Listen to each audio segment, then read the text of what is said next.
Welcome to Common Ground Discourse, everyone. We are your hosts. My name is Shane Swor. God's peace. I am Brother Kenneth Hosley. All right, for today's conversation, we are starting one of 4 segments on the topic of gun violence in our schools. And we both feel very strongly about this, even though it is the subject in the newspaper. We have a unique perspective on it, as Brother Kenneth is a teacher in the metro Atlanta area and offers a unique perspective on this, and he also has some strong feelings towards it. Myself being kind of acting just as not just an interlocutor, but a civilian on this topic, and I'm currently undecided. My position is coming from not having enough data to really to take a stance on what I feel strong about. And so we invite you to listen to us and see how this conversation unfolds, and hopefully you can take something useful away from it in your own conversations. So, Kenneth, you wanted to address a variety of topics, but for this conversation, what would you like to focus on? For this one, I want us to focus on, first, why guns have become the solution. We're going to deal with the romanticized view of gun ownership and gun use, as well as the addiction we have in that identity, and explore the ramifications of that, of actually putting it in our schools. Mm-hmm. To give a little background on this, I was asked a couple of weeks ago to preach at a church down in Macon, and this was the Sunday immediately after the events in Parkland, and a parishioner down there asked me, what were your students' response to this? Mm-hmm. And being in a metro Atlanta school, which is predominantly African American, it took me a moment to consider the fact that my students didn't have a major response to this. Mm-hmm. And that got me thinking more and more about this and what the ramifications are going to be, not just in suburban schools where this is taking place, but in metro schools across the board, and why we're doing this. Mm-hmm.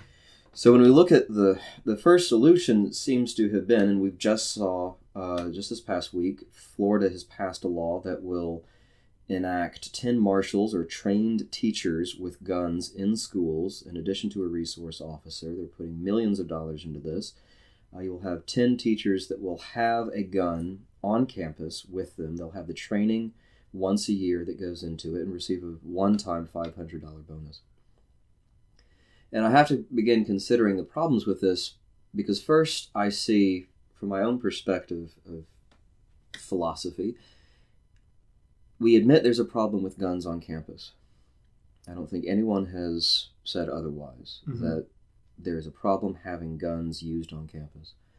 If that's our concern, the immediate response has been to put more guns on campus. Mm-hmm. And put out in black and white like that, it should show the cognitive dissonance that's going on. That when you see a paradox, that should be symptomatic of a bigger issue. The idea that we're romanticizing gun use and that teachers are going to be able to have these guns, I really want to dispel at this point, because all the media has portrayed this dramatic view of a teacher standing in front of their students with a gun drawn like a Western, and they're taking down the evil villain at the other end of the hall. I expect to see tumbleweeds going across the hallway during this. Clearly, it's an unrealistic. It's very unrealistic. Yeah. And the people that are recommending this, the vast majority, are not people that have been trained mm-hmm. to specifically take a life and stand in the way of a bullet. These are people who have a romantic view, the American romanticized view of gun ownership, even those that have guns in their homes, that think, I'm going to have this so I can protect myself against an intruder. The vast majority that I have ever talked to that have this have not gone through the training and have not really put themselves in the mindset of what it means to stand at the end of the hallway, point at another living human being under threat, and then fire at them. Right, yeah. And to draw off of what many consider an expert in the field of violence, Jocko Willink, he's got his own podcast, and he was in discussion to bring up a recurring individual in our podcast here, Sam Harris. They discussed the ethics of violence, and it's complicated. And to, I think, expect a teacher on top of all of the other responsibilities, and again, this is assuming that this individual does not have a family, right? That they have the free time to dedicate contemplating what it is to be violent mm-hmm. and all the ethics that go into it. Is it unrealistic to expect teachers to not only adopt and adhere to these ethics, but make the best decision out of it? Is it too much to expect. Yeah, so the ethical side, the moral side of it is one we're going to cover in another segment. Sure, yeah. But you're absolutely right that we're putting too much on teachers. I saw a fantastic editorial cartoon the other day where you have this teacher hunched over, and in her arms are all these words of our responsibilities: janitor, counselor, caretaker, teacher, custodian, all of these things on top that they're cradling in their arms. And this hand from out of the frame is holding a gun and says, "Here, take this." We are clearly already overloaded as teachers. Right. But again, it goes back to this romantic view of what it means to have a gun, how easy it should be to use a gun to protect people. And we need to dispel this romanticism. We need to look at the harsh reality and actually put ourselves in the situation. Not as bystanders that think we know best, but to actually talk to the professionals, soldiers and law enforcement that are in this. And all of them across the board have admitted when we bother to ask them, since they're actually the ones best trained to do this, if you're in the middle of a situation, an active shooter, the adrenaline is rushing. Even if you are trained, you have difficulty with accuracy. So let's put this with a teacher. You have an active shooter on campus. A teacher has, if it was anything like Parkland, they have already used this system to get students into the hall. They're not going to be going from room to room. They have gotten them out in the open. So a teacher is going to wade out into this. They're going to draw their gun. They're being jostled by students left and right. They are scared because they've been given minimal training, nothing like police officers or soldiers would receive. Minimal training to do this now. And now they're finally called on. Adrenaline is rushing. Their hand is shaking. You have an active shooter in the midst of other students. And while this teacher with adrenaline rush and hand shaking, being jostled by students, you're expecting them to hold that gun and take perfect aim on a gunner who is shooting at them, to hold still long enough to aim and shoot, and think that teacher will, one, hit the gunner, two, not take out students around them.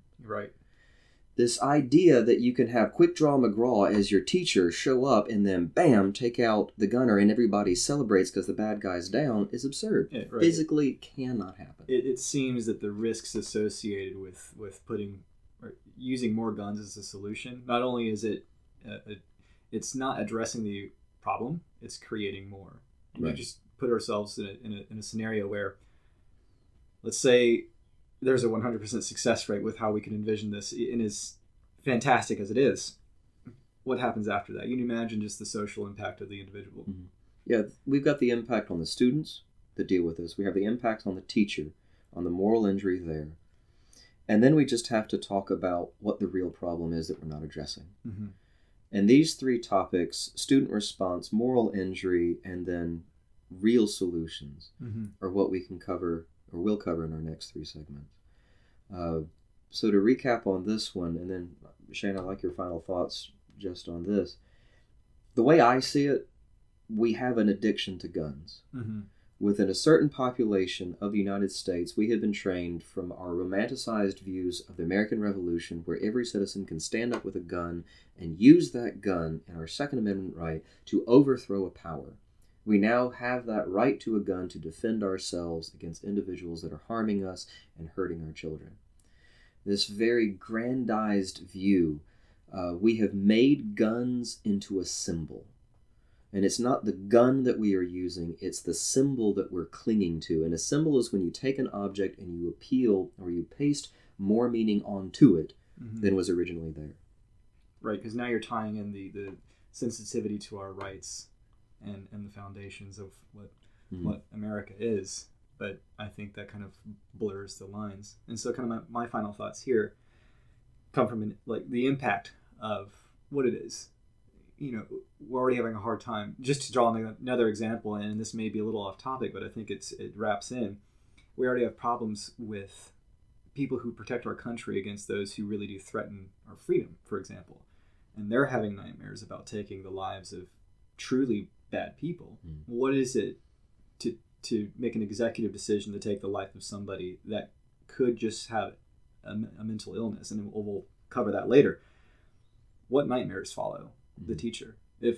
Even if it is 100% successful in its operation, now you've killed a child. How do you live with that? clearly there must be another and solution. That's only if you actually kill the kid that's responsible. Right, exactly. What are you going to do with the teachers when, again, this is to remove the romanticized view? This is reality. You put a teacher in that situation, you are more likely than not going to have other students get killed in order to take out the active shooter. Right. And this reality here, this is the harsh one. That throwing guns at the situation, and more importantly, because we're clinging to guns, the people that are telling teachers to use the guns are not the ones that will be using the guns themselves. It's easy to tell someone else to be violent for you. And we have heaped too much on teachers right now. It's their fault that kids are failing. It's their fault that societies are bad. It's their fault of this and this and this. And now you're going to give one more responsibility to teachers. It's your fault that we have violence in the schools. So we're going to give you an inadequate measure to fix it, and when it happens again, we can blame you even more. Mm-hmm. When in fact the tool you gave us, in this instance, is just as ineffective as all the other measures you've given teachers and blamed them for. From the insane curriculum, the detached curriculum, to the absurd standardized testing, I see this as no more inappropriate. You give us bad tests to assess students, you're giving us bad weapons to protect them now. Yeah. So it would seem that as we're considering the recipe for solution here, an important ingredient to consider is reality. How is it really going to play out? So, all right, well, I think you offered some interesting perspectives here. It's so interesting to hear how a teacher thinks about this. I mean, other than the fact that you and I, obviously this is our project, but you also happen to be the prime guest for this kind of conversation, but also one that sticks out because this is something you contemplate. Your background is something that wraps into this, right, that perhaps many teachers don't think about, but that I think puts you ahead of the game. Not to elevate you here as my co-host, but it puts you ahead of the game because you're thinking about these things. So. And for our listeners, it's clear, and we understand that with our conversations here, there's no way that we can exhaust this topic or any other topic in just about 10 minutes. But we hope that this will start and better inform the conversations that are happening. Again, can we take them out of fiction and put them back in reality? This is what it's really like. Yes. So I hope this has offered some more meat to the subject for those listening that you can then take and discuss with friends and colleagues. All right. Well, thank you so much for tuning in. We hope you've enjoyed what you've heard and engaging in our conversations here on Common Ground Discourse. If you liked what you heard, please subscribe to us on YouTube. You can also find us on Facebook under the same name, Common Ground Discourse. Please follow us on there, as we will be posting updates and other areas where you can find our content. Thank you. God's peace.